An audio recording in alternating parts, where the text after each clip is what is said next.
Hello guys, hindi ko na i-video yung umpisa kong pagluluto itong fried noodles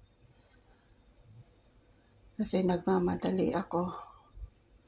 Ayan, may shrimp, may pork meat, dry mushroom, carrots at saka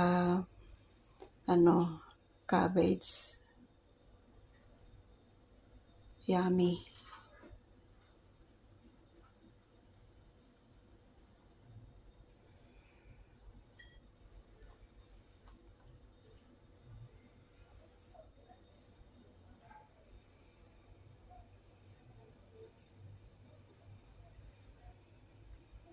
Yan, dry mushroom na binabad ko. Tapos, hiniwa-hiwa ko ng maninipis.